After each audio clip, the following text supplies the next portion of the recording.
Students, मैं आज आप लोगों के लिए इंग्लिश की क्लास लेकर आई हूँ।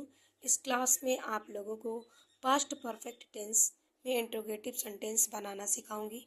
वीडियो अच्छी लगे तो वीडियो को एंड तक देखें, वीडियो को लाइक करें, सब्सक्राइब करें और ज़्यादा से ज़्यादा अपने दोस्तों में शेयर करें।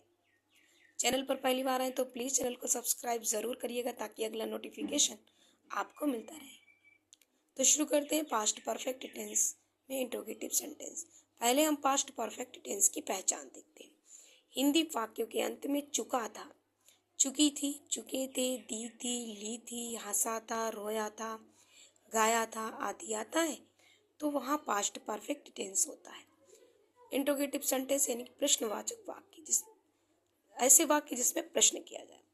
रूल नंबर 1, यदि वाक्य की शुरुआत क्या शब्द से हो तो सबसे पहले पास्ट परफेक्ट टेंस की सहायक क्रिया हैड का प्रयोग करते हैं क्या के स्थान पर, फिर सब्जेक्ट, फिर वर्ब की थर्ड फॉर्म, फिर ऑब्जेक्ट, फिर अदर वर्ड। रूल नंबर 2, यदि प्रश्नवाचक शब्द वाक्य के बीच में तो सबसे पहले उस प्रश्नवाचक शब्द की अंग्रेजी लिखते हैं, फिर सहायक क्रिया, फिर कर्ता, क्रिया की थर्ड फॉर्म यानी कि वर्ब की थर्ड फॉर्म, फिर ऑब्जेक्ट, फिर अदर वर्ड रखते हैं।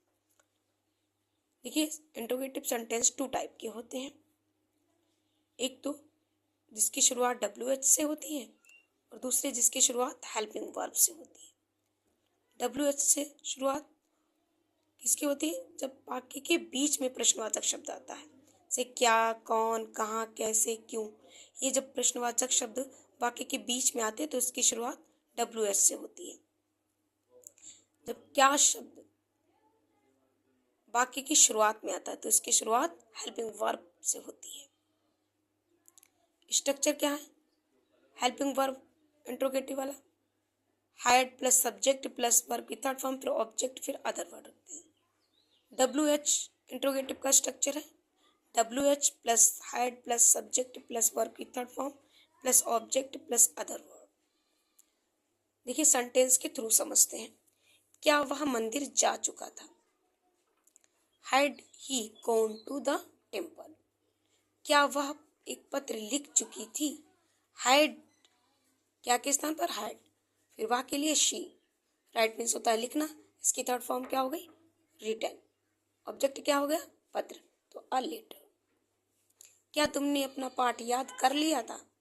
हैड, फिर सब्जेक्ट रखेंगे यू, तुमने या आपने, तुमने या आपने के लिए यू लगता है। फिर लर्न मीन्स होता है याद करना है या सीखना, तो इसकी थर्ड फॉर्म क्या हो गई? लर्न। योर लेसन, अपना पढ़, योर लेसन। क्या सीता गाना गा चुकी थी? हैड सीता, सिंग मीन्स होता है गाना, इसकी थर्ड फॉर्म क्या हो गई? संग, फिर ऑब्जेक्ट क्या है? गाना, अ सॉन्ग हो गई। क्या वे अपना कार्य कर चुके थे? हैड दे, डू मीन्स होता है करना, इसकी थर्ड फॉर्म हो गई डन। दे के साथ अपने के लिए देयर का यूज होता है, कार्य, वर्क, देयर वर्क। वह एक पत्र क्या लिख चुकी थी? अब क्या शब्द जो है वाक्य के बीच में है तो इसकी शुरुआत WH से होगी। क्या को अंग्रेजी में क्या कहते हैं? व्हाट। फिर सब्जेक्ट, फिर हेल्पिंग वर्ब क्या होगी? हैड। फिर सब्जेक्ट क्या है? शी। वर्ब की third form written, a letter.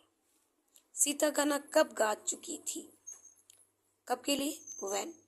फिर हेल्पिंग वर्ब हैड, फिर सब्जेक्ट सीता, फिर वर्ब की थर्ड फॉर्म संग होगी, सिंग मीन्स होता है गाना, इसकी थर्ड फॉर्म संग, फिर ऑब्जेक्ट क्या है? गाना, अ सॉन्ग हो गया। वे अपना कार्य कैसे कर चुके थे? How had they done their work. Reena तालाब में कहाँ नहा चुकी थी? कहाँ के लिए? वेयर। फिर हैड, फिर रीना, बात मीन्स होता है नहाना, इसकी थर्ड फॉर्म क्या हो गई? Bathed in the pond. कौन फूल तोड़ चुका था? Who had plucked, pluck means होता है तोड़ना, इसकी थर्ड फॉर्म क्या हो गई? Plucked the flowers. Thanks for watching.